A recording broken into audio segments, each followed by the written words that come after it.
So please, warm welcome for Ellen. Ellen?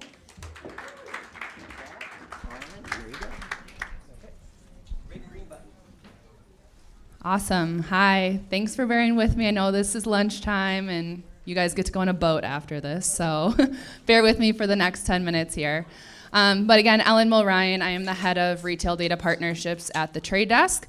I joined the Trade Desk a little over a year ago after spending my career agency side because I really saw retail media and retail data more specifically as just a phenomenal opportunity for both brands and retailers.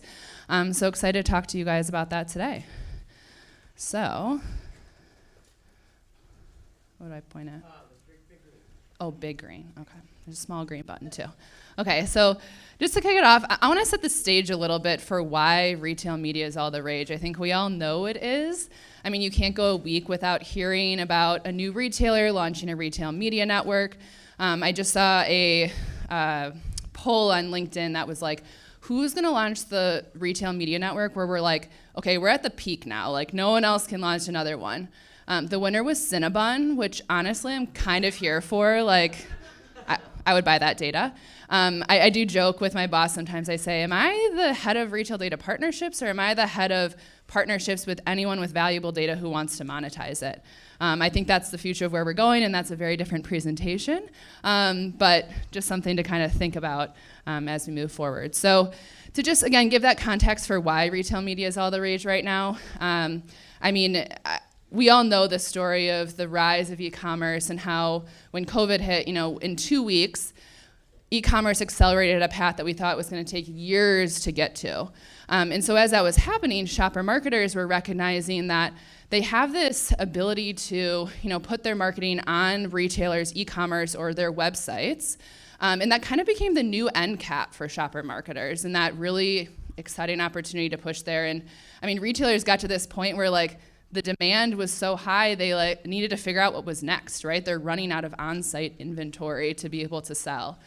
And so as that's kind of been happening, what we see is mostly shopper marketers are the ones engaging with the retailers. So that number, I think it was Brian earlier, said $100 billion was kind of the expected spend that we would see in retail media networks. But a lot of that is actually coming from brands who are purchasing sponsored search sites on retailers' websites. They're those investments are part of JBP commitments that they've needed to get what they need from a merchandising perspective. They're really lower funnel metrics that they're trying to drive specific sales at those retailers. And so again, with that, the retailers needed to find this opportunity. If I have this really high demand, where do I find the supply next? So then the second piece that was happening then is, and I'll say this for one sentence, Google announced the deprecation of the cookie. Then they announced it again and again and again. But now we're kind of at this point where I actually don't care if that happens or not. I think we're all over that. But what the internet is still kind of thriving for is what's the next thing that's going to make it so that we can activate a durable currency in the internet? How do we make sure we maintain that so we can find our consumers and reach new consumers to bring to our brands so that we can help them grow?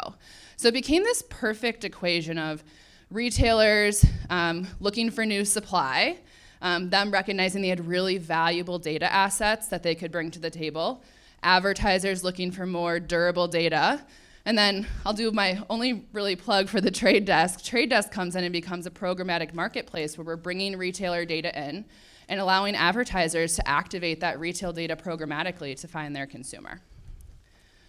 So with that, the future of retail media, we just see as so much bigger than on-site advertising. We see this as an opportunity for marketers to leverage retail data within their brand and national buys, those more upper funnel metrics. I mean, just think about the opportunity to layer retail data, so actual shopper data, on top of your CTV buys.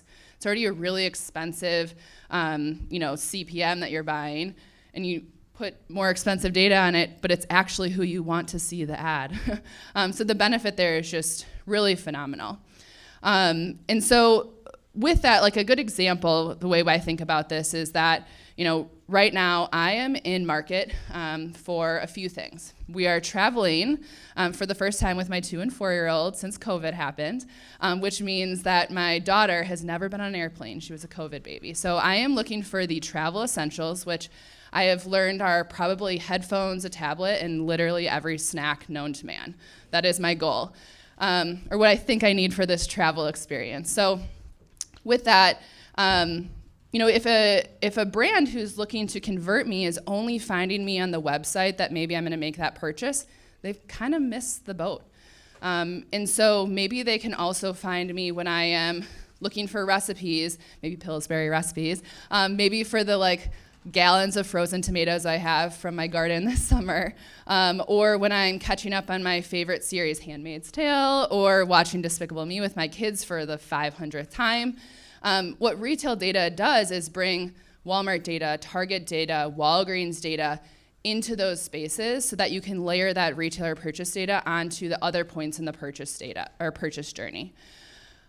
So with that, I just want to talk a little bit about what the power of retail data looks like and what that is. We've talked about a few of these points, but first is it's deterministic and future-proof. So retailers are collecting this data from loyalty programs, from online and offline purchases.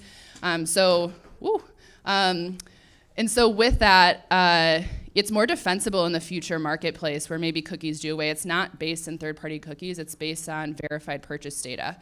The second piece is that it's accurate and scalable. Past purchase behavior is the best indicator of future purchase behavior in many instances.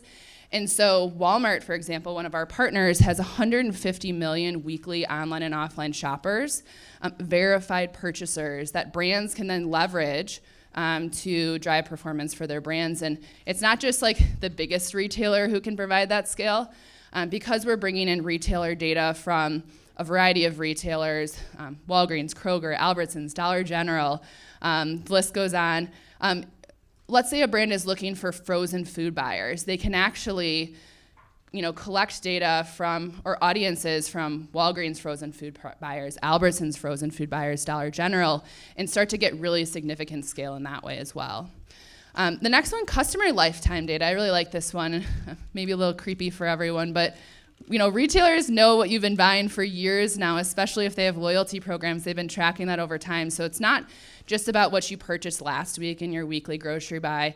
It's also about what you've purchased over time. And they're not just looking at what you bought, they're looking at what's your lifestyle, what life stage are you in. So Walmart, for example, knows that 4 years ago I started buying diapers, and then 2 years ago I started buying 2 sizes of diapers, and now I am in the new parent segment that brands can leverage within their campaigns to find the consumers they're looking for. And then finally is cross-channel accountability. So I worked for a CPG brand when I was agency side, and the idea that I could get in-campaign return on ad spend data every day to make optimizations on my campaign seemed literally impossible. But now those are the partnerships and the capabilities that we have with these retailers. They're sending data weekly or daily in some cases so that you can optimize in campaign to close that loop, and not just on those lower funnel tactics. CTV can now get that return on ad spend so you can make decisions about your really significant investments you're making in that space. So just bringing this together about what this looks like for your brands, for the CPG brands in the room. First, it's about using retail data to identify your brand's most valuable audiences. So someone mentioned, you can't always get the data from the retailer when they have these retail media networks. Well, now you can. You can actually look and see what's the overlap between my first-party data and Walmart data that are of the same buyers. So those insights help inform what you want to activate against within your campaign. You can then activate that data across the entire open internet. So CTV, audio, display, really whatever creative assets you have or whatever your KPIs are for your campaign. Get that sales data, return on ad spend back to optimize in flight. Again, such an exciting proposition in the CPG space where we're used to waiting for lift reporting, 10 weeks after we've finalized the campaign.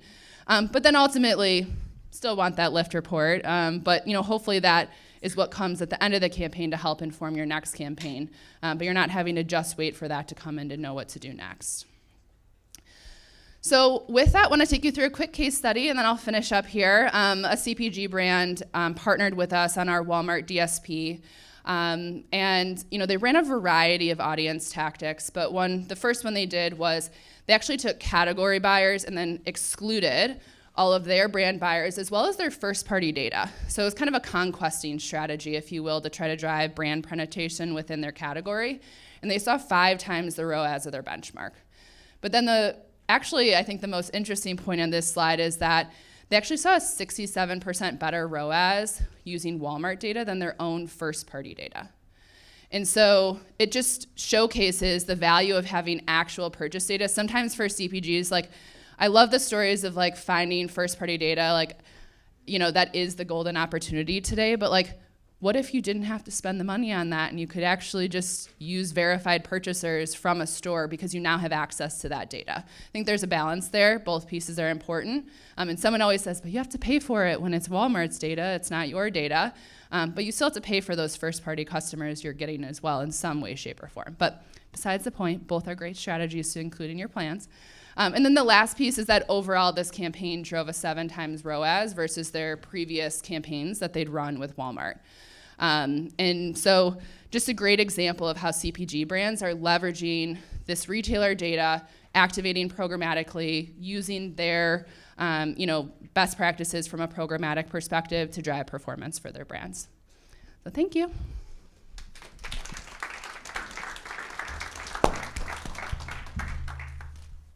I heard it happening. It was happening to me over here. The ghost, the machine. Great job, Ellen. Great job.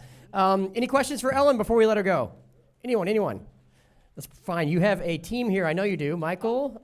Yes, I forgot to mention that. All right. Click her on, please. Hello. I have a team here. Michael and Kristen are here as well. So if you have any questions, at the front, thanks to my cheering zone. So if you have any questions, let us know. We'd love to help get you guys activating with retail data. Bye. All right. Thank you. All right. Give her a round of applause. Ellen. Nice work.